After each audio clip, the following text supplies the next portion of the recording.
Our story opens up full throttle.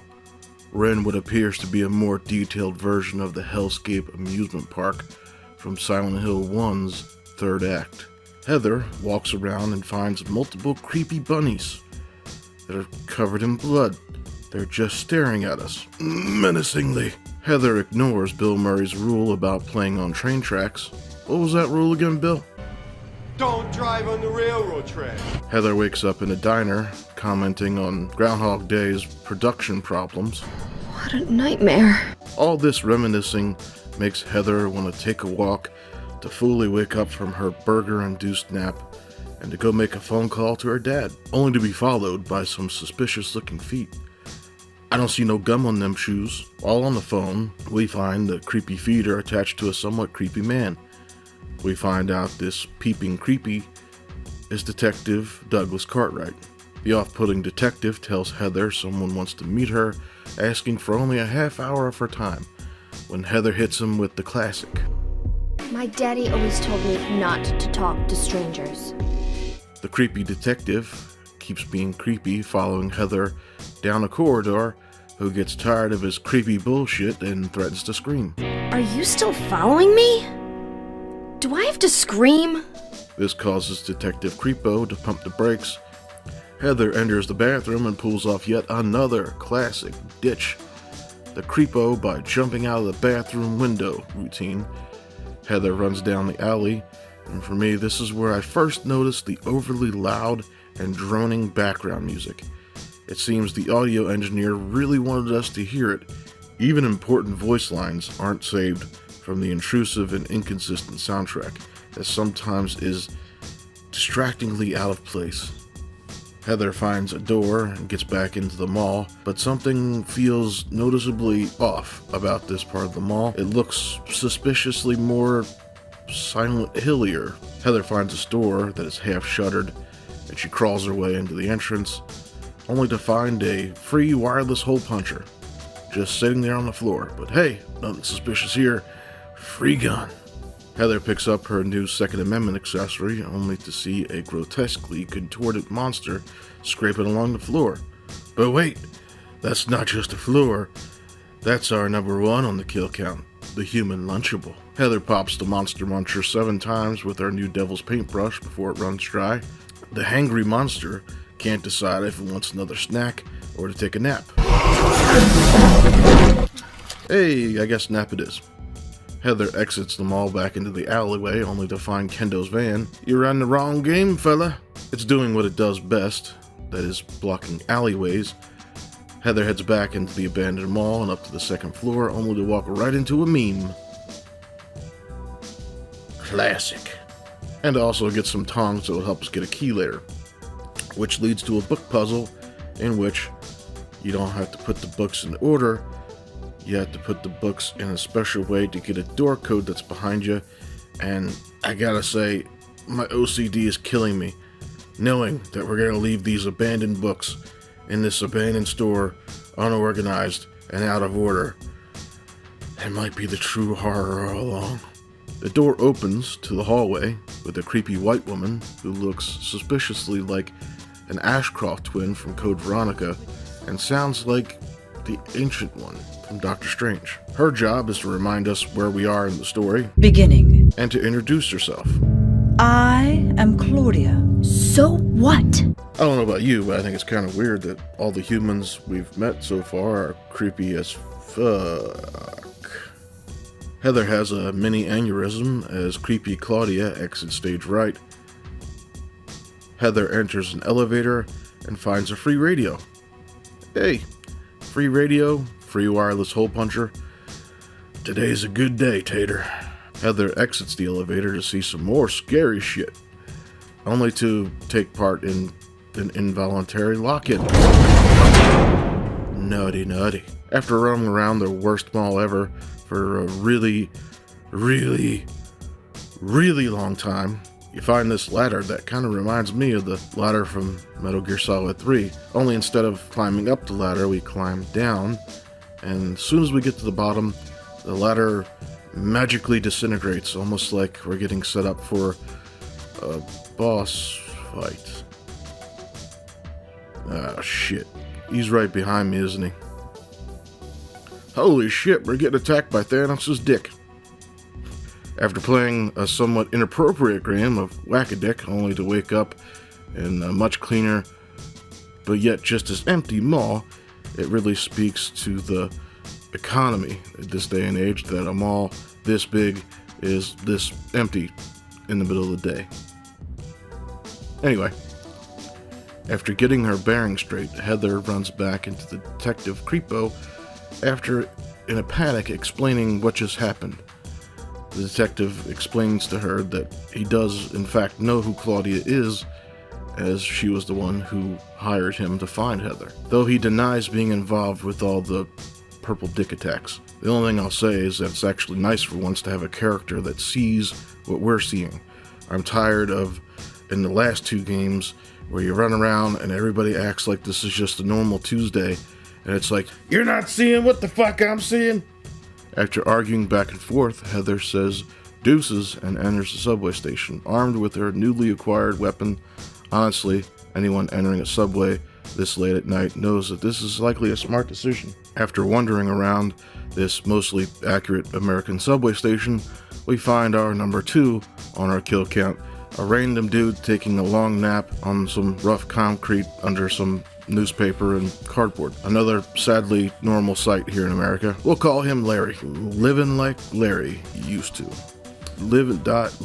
Dying like... Larry's dead. We get a train car-sized jump scare, after which we enter the train car and go for a little ride.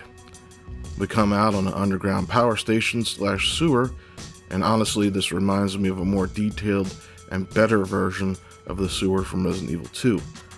It is one thing I gotta say about Silent Hill and Resident Evil.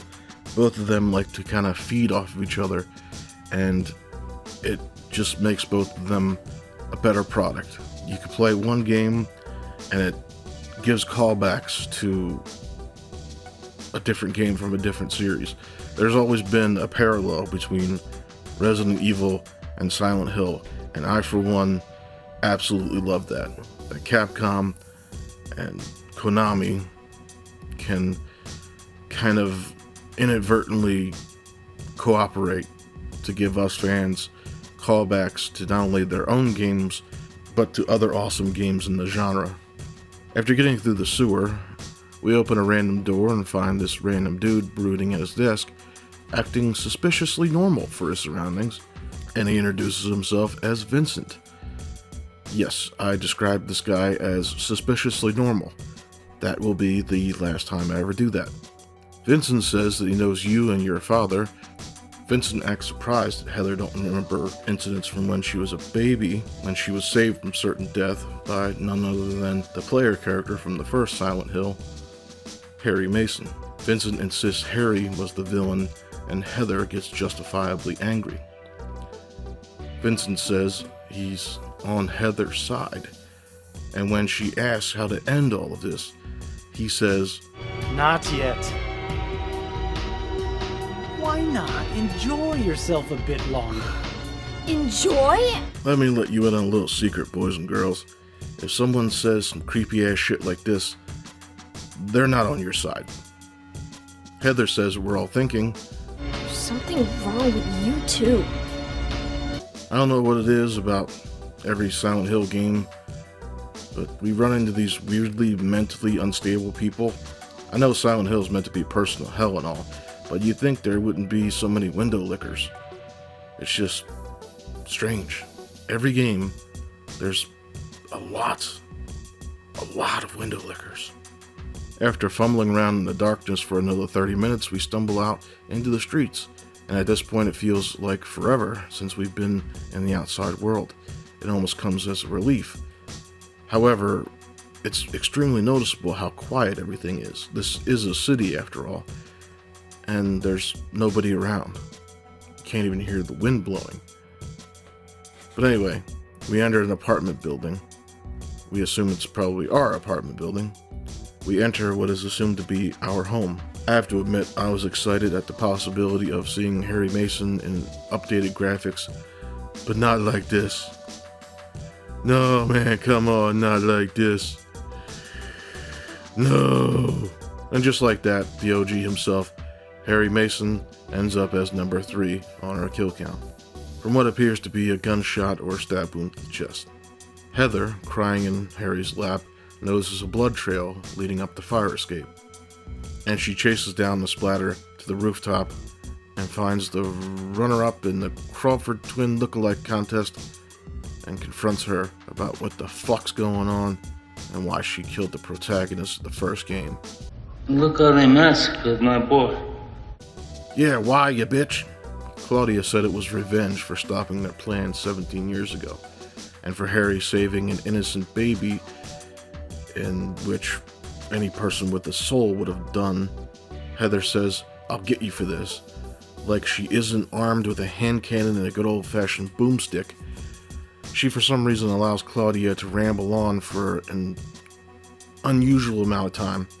I don't know why, maybe to further the plot or something. Claudia says she also did it to fill Heather's heart with rage and hatred. Finally, Heather aims her wireless hole puncher, only for her to skirt responsibility and to say that the monster in the corner is the one that murdered her father. She just gave the order. As the monster closes in on us, Claudia exits stage right again and says she'll be waiting for us in Silent Hill. After easily dispatching Pokey the Bear, we head back down into our apartment to find Detective Dougie snooping around. After offering his apologies, Heather tells him to politely fuck off. For some reason, he still doesn't leave. This dude is like a bad case of the herp. He just keeps coming back.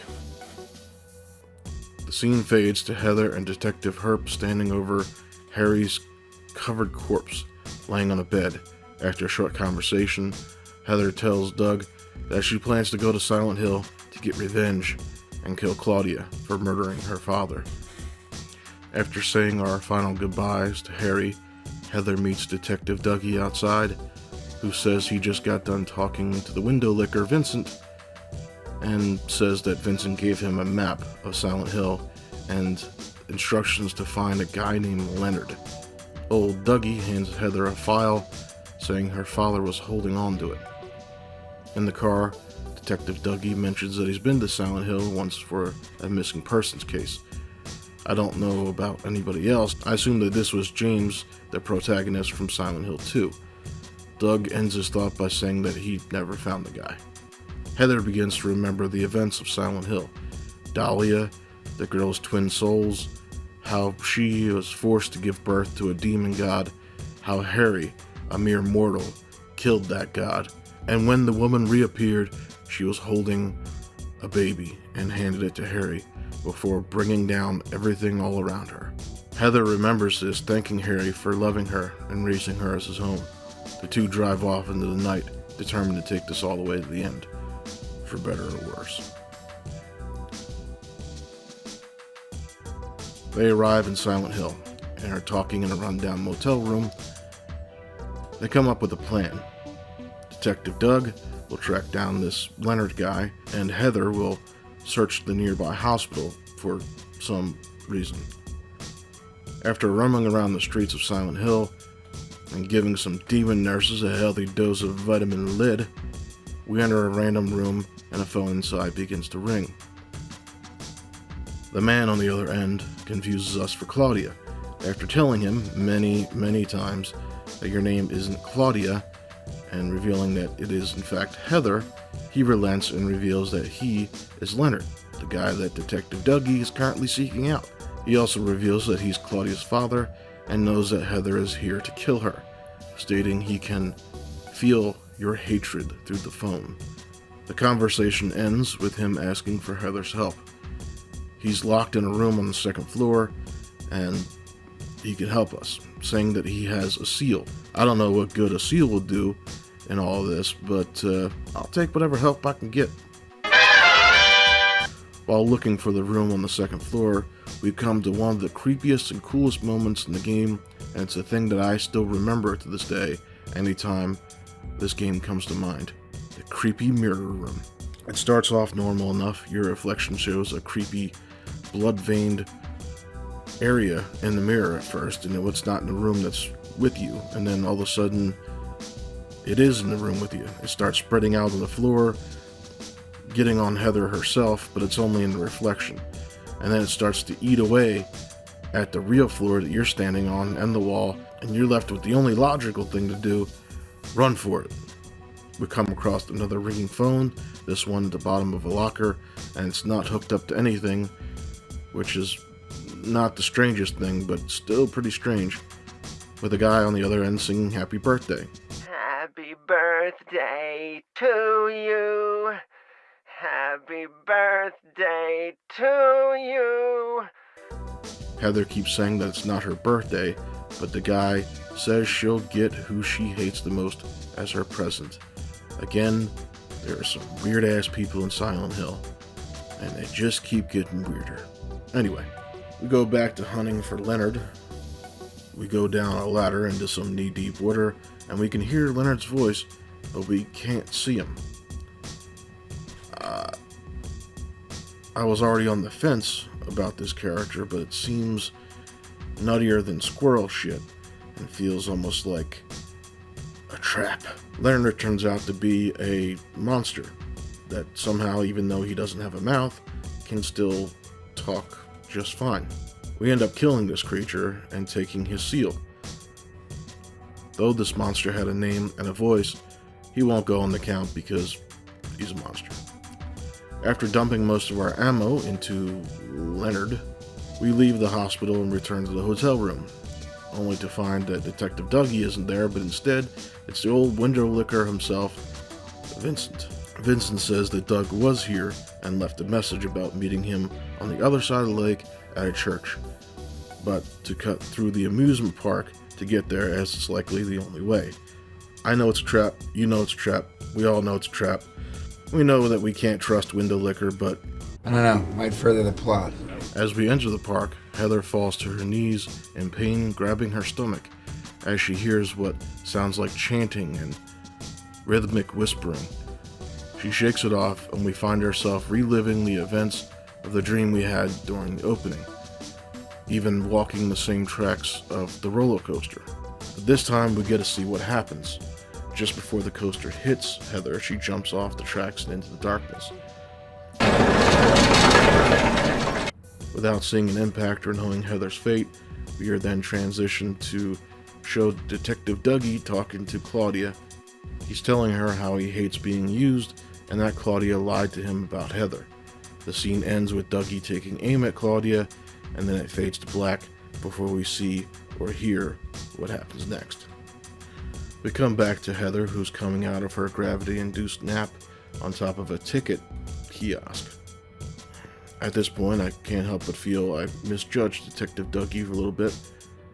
He may be like the herp and keep coming back and won't go away, but also like the herp, he's a friend for life. Heather gets down from the ticket booth that broke her fall and starts exploring the park some more. We find Detective Doug, who has been beaten up and has a broken right leg. After a short conversation, we head off on our own to face Claudia. However, as Heather has her back turned, my original thought on the creepy old Doug resurfaces. Doug points his gun at Heather's back, sensing a disturbance in the force, and without turning around, Heather asks what he's doing. Doug says, maybe killing you is the only way to end this nightmare. They both think in their own way that might be the right thing to do, but Doug can't fire, and Heather continues to walk away. After getting on a hellish carousel, we come face to face with our mirror self once again. This time there's no mirror, but she is armed with a very menacing looking potato peeler.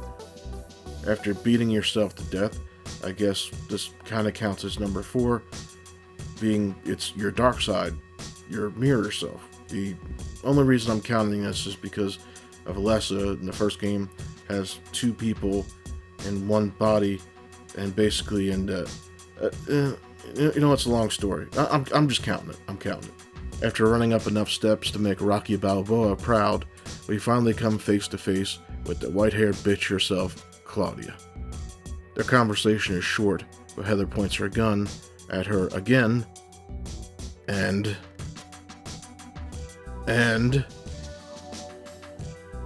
Why doesn't she have any extra holes? What are you waiting for? Shoot! Heather, starting to remember her old life, tells Claudia that she is Alessa and doesn't want a world of suffering anymore.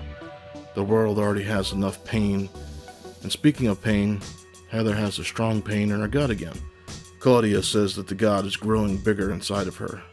Before this bitch exits stage right again. I mean, when is this white-haired bitch gonna get shot? Heather walks over to an empty confessional. You can hear the voice of a woman pleading for God to forgive her. We're given the option to either say, I forgive you, or to say nothing at all.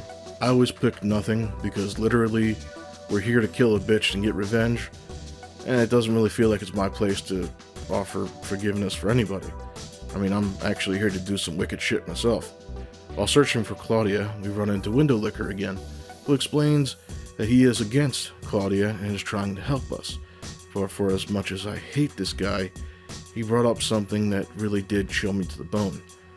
When explaining, Heather is the bad person here, and the way she snuffs out the creatures attacking her, this is said. You come here and enjoy spilling their blood. And listening to them cry out. You feel excited when you step on them and snuff out their lives. Are you talking about the monsters? Monsters? They look like monsters to you? Oh no. Don't worry.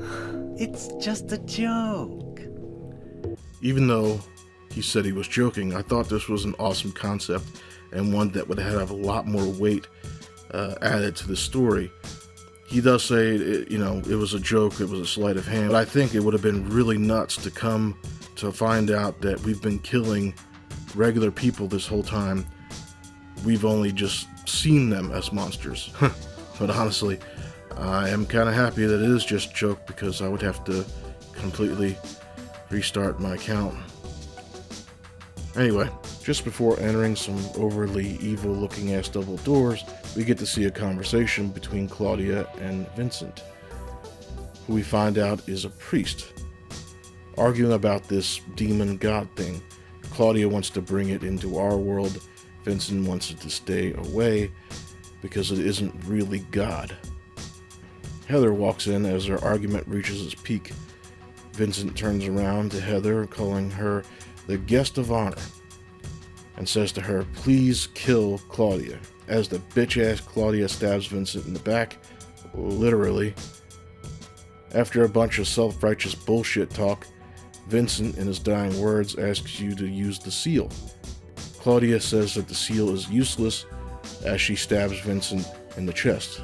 And just like that, Vincent the Window Licker becomes number 5 on our kill count, being stabbed in the back and then stabbed in the front. As Claudia says some more self-righteous bullshit, Heather collapses to the floor in pain as the demon god grows within her. Heather pushes back and tells Claudia what we've all been thinking for the last 3 hours. Shut your stinking mouth, bitch! Heather, now back on her feet, grabs a pendant that her father Harry gave to her. As she's gripping it, it appears that she swallows a piece of it, or whatever was inside of it. The demon thing didn't enjoy that and decides to make its grand entrance, or in this case, exit. Heather performed some kind of impromptu vomit exorcism abortion type thing, and Claudia, not knowing when to just give the fuck up, I shit you not, she picks up the demon puke baby and begins to eat it. Nasty bitch. Well, she gets her wish, and the demon baby grows within her now. It comes into existence as Claudia's water breaks. I guess that's what this means. She kneels down over a suspicious hole in the floor, only to have a demon rip her down to the floor, creating a crude vagina-shaped hole in that floor. Heather says, fuck it, YOLO, and jumps down into the dark abyss of the demon vagina in pursuit of Claudia, who I'm pretty sure is dead. And we are assured of that fact when we find Claudia's discarded clothing on the ground, so we can add her to the kill count as number 6. Also, this made even more disturbing because now I'm imagining Claudia naked. Thanks for that disturbing image, Konami. After dumping all of our ammo and kicking the demon in the head twice for good measure, Heather has a breakdown knowing that's all over and finally cries for the loss of her father. Once Heather resurfaces, we add our final number to our kill count, Detective Dougie. Is it really over? Not yet.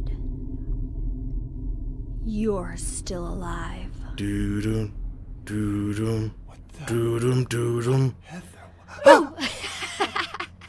Just a joke.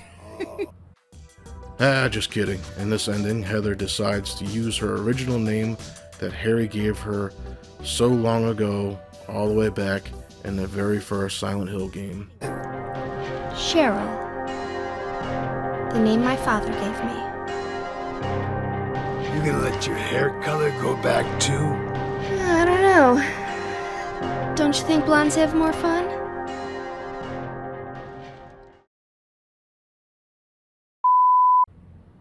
Holy shit, we're getting attacked by Thanos' dick. Holy shit. I don't know why I fucking find that so funny. But also like the herpes friend for life. Anyway. So I gotta admit that Silent Hill 3 is not really my favorite in the series. I've always liked 1 and 2 a little bit more, but yeah, this video's been a long time coming. I promised it about 2 years ago, but these videos are very hard to edit and film. I had to play this game in 2 different 3-hour sessions to get the footage to use for this video. I had to write a script, I had to perform that script, and edit it all together for you fine folks. I love doing it, I love interacting with all of you, but it is very tiresome and time consuming. This literally took my entire weekend. Anyway, thank you all for watching this. If you want to see the kill counts for Silent Hill 1 and Silent Hill 2, I'll have them up on screen right now. But anyway, that's all I have for you guys in this one. Take care, have a good weekend, stay safe, and we'll see you in the next one. Bye.